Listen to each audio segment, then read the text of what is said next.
बोलिए साचे दरबार की जय। बोलिए मर्यादा पुरुषोत्तम राम की जय। नाना प्रकार के कटु वचन कहते हुए विदुर जी से नजर हटाकर द्रौपदी ने अपनी नजर भीष्म पितामह के ऊपर डाली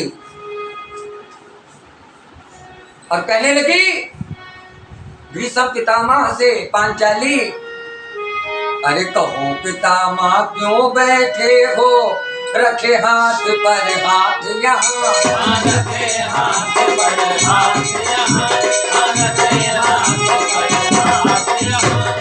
अरे जाओ खोजो डूब मरो तुम चुल्लू भर जल मिले जहाँ, चुल्लू भर जल मिले जहाँ, चुल्लू भर जल मिले जहाँ।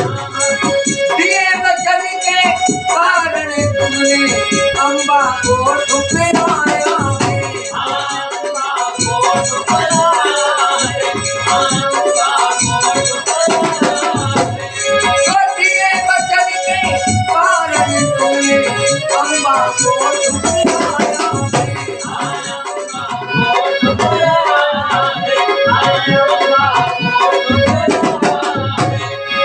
किंतु काम जो शेष रहा वहाँ, अरे किंतु काम जो शेष रहा वहाँ आखिर भर कर आया।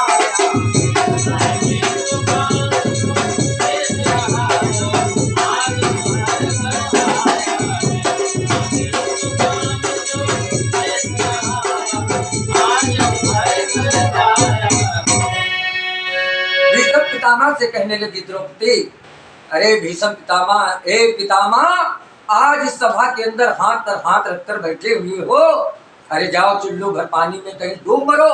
तुमने स्त्रियों को कभी स्त्री नहीं समझा, सम्मान नहीं दिया स्त्रियों को। अंबालिका का हरण किया तो अम्बा को भी तुमने ऐसे ही दर दर भटकने के लिए छोड़ दिया। हुई प्रतिज्ञा थी तुमसे, वह तो केवल बस धोखा था।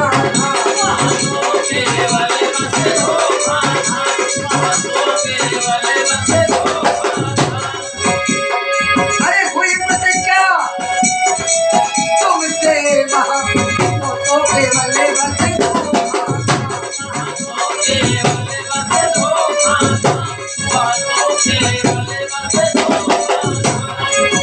होता परिणय करने से तुमको कितने रोका।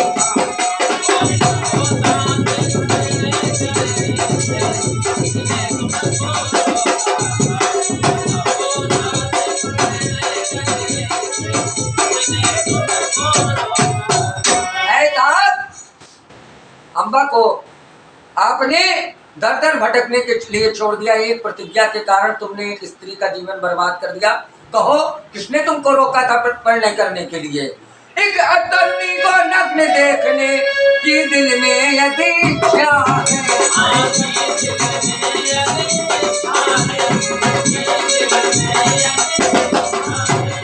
एक तरुणी को, एक नौयौवना को अगर आप नग्न देखना चाहते, एक द्रौपदी को आज अपने कुल की वधू को नग्न देखना चाहते हैं, एक तरुणी को नग्न देखने की दिल में यदि इच्छा है,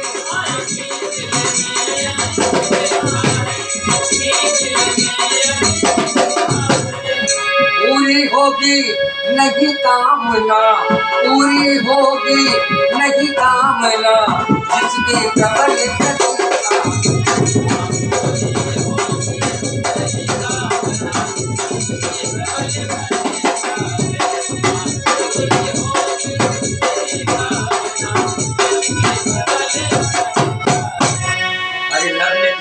अब ना तो ये सभागार जल जाएगा,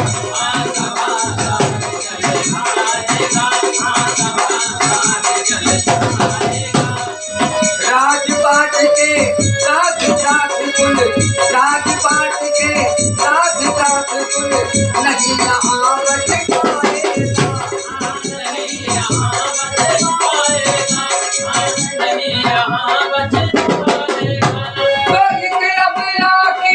मजबूरी में मात सकना पड़ा।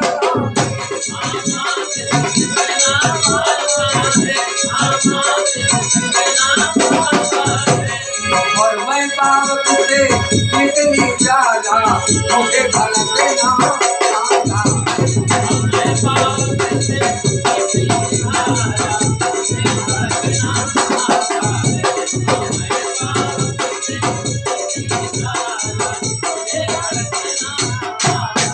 द्रौपदी ने कहा, ऐ भीष्म पितामह, एक नवयुवना को आप अगर नग्न देखना चाहते हैं तो ये सभागार जलकर नष्ट हो जाएगा। राजपाट के साथ साथ में नहीं कोई बच पाएगा। एक अबला नारी जब मजबूर हो जाती है तो सिर्फ सिसकना और रोना जानती है, लेकिन मैं द्रौपदी अग्नि से प्रकट हुई हूँ, मैं रोना नहीं, मैं भड़कना जानती हूँ। और कहा तो क्रोधित होकर अनल सुता ने कहा नाश हो जाएगा।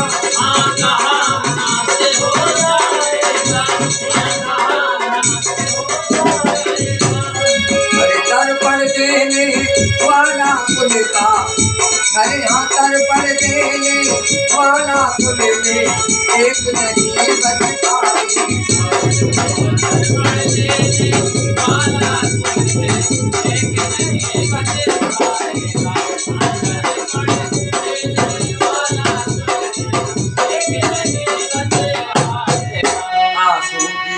धारा ये कहती सबके सब पछताओगे।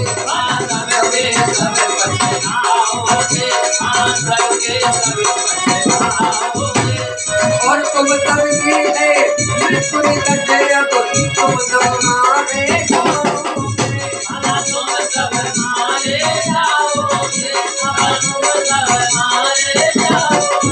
तो एक अंधे को राज मिला है, एक अंधे को राज मिला, फिर सब अंधे हो गए।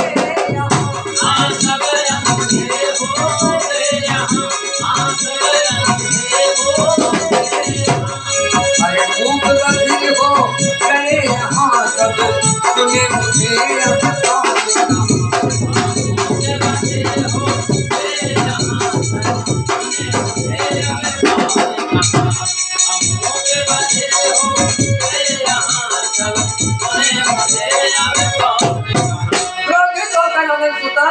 द्रौपदी ने कहा कि अब सब नाश हो जाएगा, सब समाप्त हो जाएगा, इस कुल में तर्पण देने वाला भी कोई नहीं बचेगा। आंसुओं की धारा कह रही है तुम सब पछताओगे, सभी सब अपने अपने करनी का भोग करेंगे, सभी मारे जाओगे। एक अंधे को राज्य मिला है तो क्या सभी अंधे हो गए? कोई नहीं देख रहा है कि एक अबला का चीर हरण हो रहा है। मेरा करुण पुकार सुनने वाला कोई सभा में बचा ही नहीं है। जब निराशा हुई सभा से करुणा कर का नाम लिया,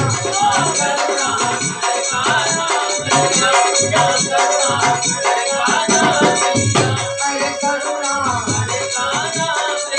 भला करुणा, अरे कहा नाथ अब लाज बचाओ, अरे कहा नाथ अब लाज बचाओ, रो रो चले नाथ।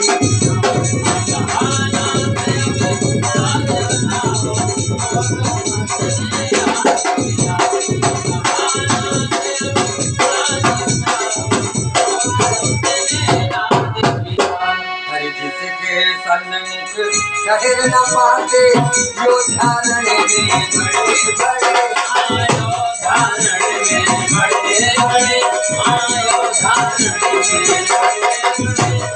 तो वही भीष्म है शांत यहाँ पर, देखो रण में बिना लड़े।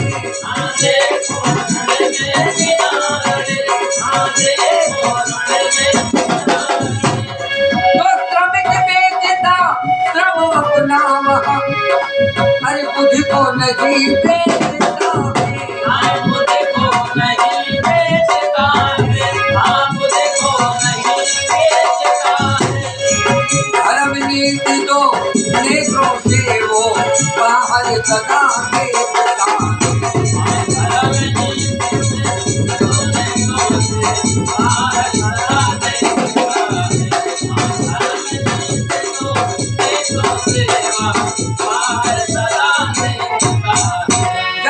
उदास हो गई।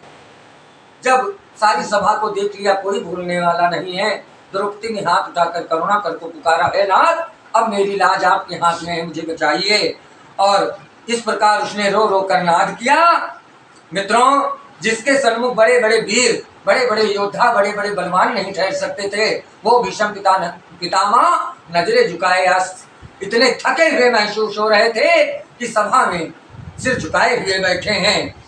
श्रमिक अपना श्रम बेचता है, अपना बल बेचता है, बुद्धि नहीं बेचता है। नीति अनीत को हमेशा देखता रहता है। मित्रों, आज सबकी नीतियां, सबके धर्म, सब कुछ समाप्त हो चुके हैं। एक अबला स्त्री, एक अबला नारी के साथ में जो होने जा रहा है वो इतिहास के पन्नों में दर्ज है।